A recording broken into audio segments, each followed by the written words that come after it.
కడప కర్నూలు జిల్లాలకు KC canal నుంచి 31.90 టీఎంసీలు ఇవ్వాలని మంత్రి నిమ్మల రామానాయుడు తెలిపారు. 2.65 లక్షల ఎకరాలకు నీరు అందించాలని చెప్పారు. ఆళ్లగడ్డ పరిధిలో 49,200 ఎకరాలకు నీరు ఇవ్వాల్సి ఉందన్నారు. చివరి ఆయకట్టుకు నీరు అందడం లేదన్న ఎమ్మెల్యే అఖిలప్రియ ప్రశ్నకు నిమ్మల సమాధానమిచ్చారు. క్షేత్రస్థాయిలో మంత్రి పర్యటించి సమస్య పరిష్కరించాలని ఆమె కోరారు. శిల్పా వెంచర్స్ కేసుపై హైకోర్టులో స్టే ఉందన్న ఆయన ఆ దిశగా చర్యలు తీసుకుంటామని చెప్పారు.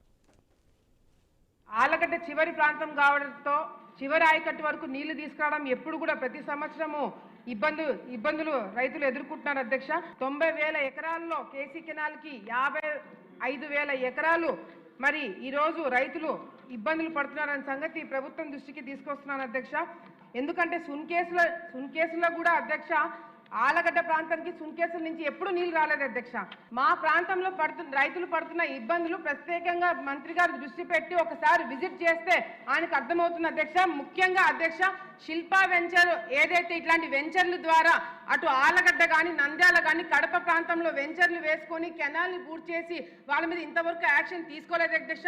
దీని తర్వాత మళ్ళీ అసెంబ్లీలో వెంచర్ల గురించి నేను మాట్లాడను, కోర్టుకి వెళ్ళి దీని గురించి పోరాటాలు చేస్తామని చెప్పి మంత్రి గారి దృష్టికి తెలియజేసుకుని ఈ యొక్క కేసీ కెనాల్కి 39.90 టీఎంసీ నీరు కేటాయించబడింది.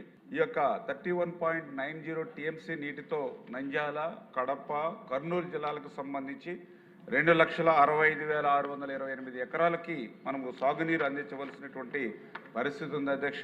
అదేవిధంగా గౌరవ సభ్యులు కూడా మరి ఏదైతే శిల్పా వెంచర్స్ ఏదైతే చెప్పారో దాని మీద కూడా స్పష్టంగా ఇరిగేషన్ అధికారులకు కూడా ఆక్రమణలు ఉంటే తొలగించమని చెప్పడం, ఆదేశాలు ఇవ్వడం జరిగింది. అయితే అది మరి కోర్టు పరిధిలో ఉందని కూడా మరి చెప్పడం జరిగింది. ఎందుకంటే ఏదైతే శిల్పా వెంచరు మరి ఎన్ఓసి అవుతే దాన్ని రద్దు చేయడం జరిగింది అధ్యక్ష. అయితే వాళ్ళు హైకోర్టుకి వెళ్ళి స్టే తెచ్చుకున్నారు. ఇటు పిటిషన్ నెంబర్ కూడా 315151112025. ఈ దయవుంచి గౌరవ సభ్యులు కూడా మరి దీన్ని గమనించమని కోరుతూ